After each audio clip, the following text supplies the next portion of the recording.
लोकसभा में अविश्वास प्रस्ताव पर जबरदस्त बहस देखने को मिली। जहां पहले राहुल गांधी बोले तो जवाब में केंद्रीय गृह मंत्री अमित शाह ने भी पलटवार किया।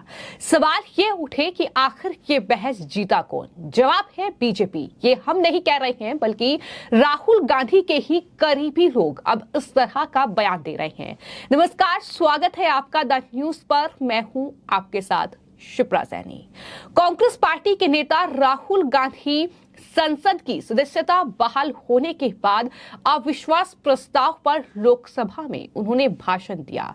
उनके भाषण से लोगों को काफी उम्मीदें थी, लेकिन राहुल गांधी अपने करीबी लोगों की उम्मीदों पर खरा नहीं उतरे। जी हां, हम बात कर रहे हैं इंडिया टुडे के पत्रकार राजदीप सरदेसाई की, जिनका लगातार बयान सामने आ रहा है, जो राहुल गांधी के भाषण की आलोचना कर रहे हैं। लेकिन वहीं एक और बड़ा और चौंकाने वाला बयान उनकी तरफ से दिया गया है।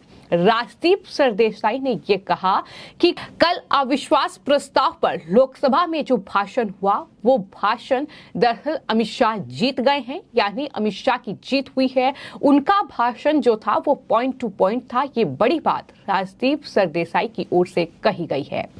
राजदीप सरदेसाई वो पत्रकार हैं जो राहुल गांधी के साथ उनकी भारत जोड़ो यात्रा में कदम बढ़ाते नजर आए थे राहुल गांधी के साथ।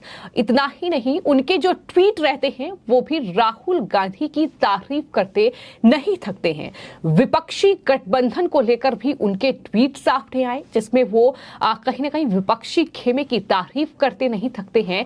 लेकिन राहुल गांधी ने अविश्वास प्रस्ताव पर लोकसभा में जो भाषण दिया, जिसकी आलोचना लगातार बीजेपी कर रही थी, लेकिन अब राहुल गांधी के ये करीबी लोग, तमाम पत्रकार, फिर चाहे उसमें राजदीप सरदेसाई हो, फिर चाहे उसमें सागरिका घोष हो, ये तमाम पत्रकार भी अब राहुल गांधी के इस भाषण की आलोचना कर रहे हैं। और राजदीप सरदेसाई ने यह कहा है कि राहुल गांधी उम्मीदों पर खरा नहीं उतरे हैं। लेकिन इसी के साथ साथ उन्होंने जो इस संसदीय बहस पर टिप्पणी की है, राजदीप सरदेसाई ने इस संसदीय बहस पर जो टिप्पणी की है, उसमें यह कहा है कि दरअसल अगर मैं पूरी संसदीय बहस को देखूं तो अमित शाह ने आज जीत हासिल की है। अमित शाह बिना किसी संदेह के शो के स्टार थे। ये बड़ी बात राजदीप की ओर से कही गई। उन्होंने ये भी कहा कि अमित शाह जुझारू थे, लेकिन मणिपुर पर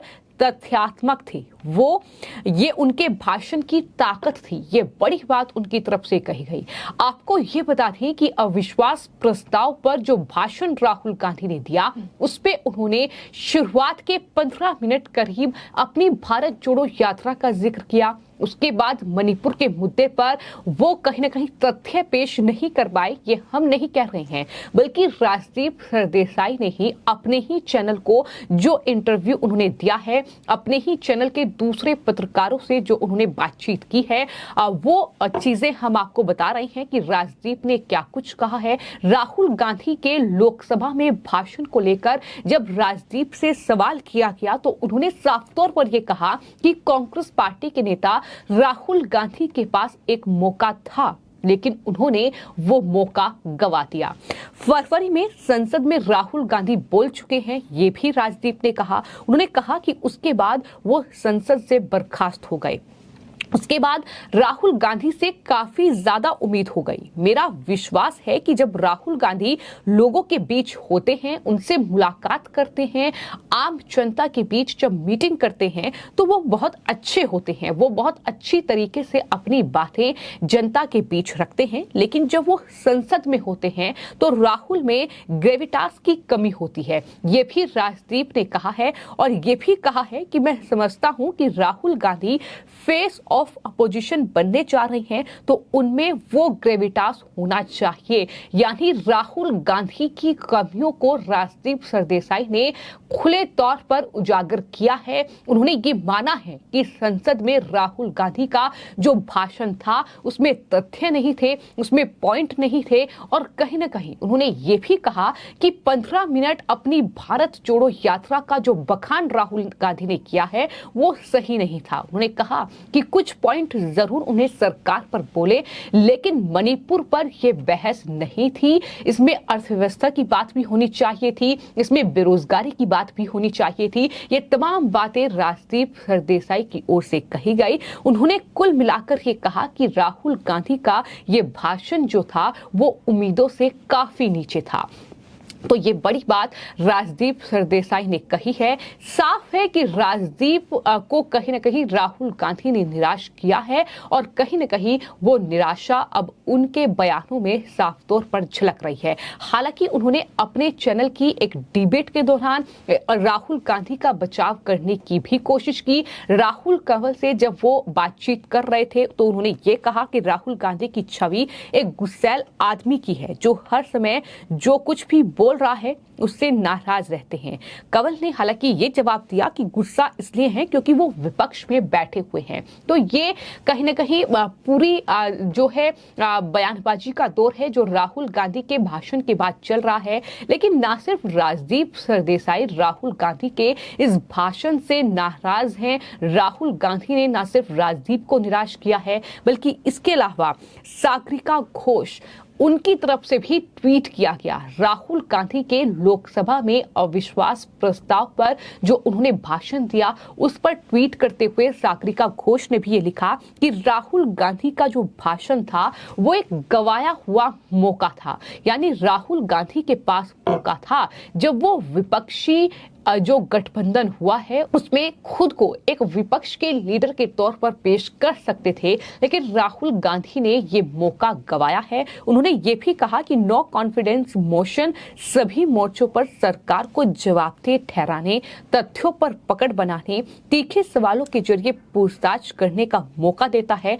तथ्यों एवं आंकड़ों पर पूर्ण स्वामित्व की जरूरत है। ये सागरिका घोष का ट्वीट है और ऐसे ही ट्वीट कई बड़े पत्रकारों की ओर से किए गए हैं, जिसमें न्यूज 24 के पत्रकार शामिल हैं, जिसमें कई ऐसे रिपोर्टर शामिल हैं जो कि कांग्रेस पार्टी के चहीते हैं, जो उन्हें कवर करते हैं, राहुल गांधी की तारीफ करते नहीं थकते हैं। लेकिन कहीं ना कहीं उन्हें भी राहुल गांधी ने निराश किया है और वो भी ये कहने पर मजबूर हो रहे हैं कि बीजेपी ने इस संसदीय बहस में जीत हासिल की है, फिर चाहे वो केंद्रीय मंत्री स्मृति ईरानी का जवाब हो, फिर चाहे वो अविश्वास प्रस्ताव पर केंद्रीय गृह मंत्री अमित शाह का भाषण हो जो राहुल गांधी को उन्होंने जवाब दिया है। मणिपुर के मुद्दे पर केंद्रीय गृह मंत्री ने पॉइंट टू पॉइंट बात की है। ये हम नहीं कह रहे हैं बल्कि राजदीप सरदेसाई ने ये बयान दिया है कि अमित शाह ने तथ्यों के साथ अपनी बात रखी है और वो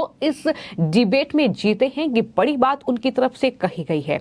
इसके अलावा सुकेश रंजन लिखते हैं कि अनुसरण करना भाषण में एक सेंस ऑफ प्रोपोर्शनल होना चाहिए। मेरा अपना मानना है कि राहुल गांधी के भाषण में इस चीज की बेहद कमी थी और गौरव गोगोई जो कि उन्हीं की पार्टी के सांसद हैं, उनका भाषण राहुल गांधी के भाषण से काफी अच्छा था। ये भी तमाम लोग ट्वीट कर रहे हैं। इसके अलावा कई और जो रिपोर्टर्स हैं उनकी तरफ से राहुल गांधी के जो हरकत उन्होंने संसद में की, फ्लाइंग किस जिस तरीके से उन्होंने स्मृति ईरानी को दिया, उसको लेकर राहुल गांधी की आलोचना कर रहे हैं। जो असंसदीय व्यवहार राहुल गांधी की तरफ से किया गया है, जो तमाम चीजें कांग्रेस पार्टी की तरफ से हो रही हैं, उसको लेकर भी कांग्रेस पार्टी घिर चुकी है। लेकिन कुल मिलाकर बड़ी बात यह है कि राजदीप सरदेसाई जैसे पत्रकार जो राहुल गांधी के साथ कदम से कदम मिलाकर उनकी भारत जोड़ो यात्रा में आगे बढ़ रहे थे, जो उन ट्वीट के जरिए उनकी तारीफ करते नहीं थकते,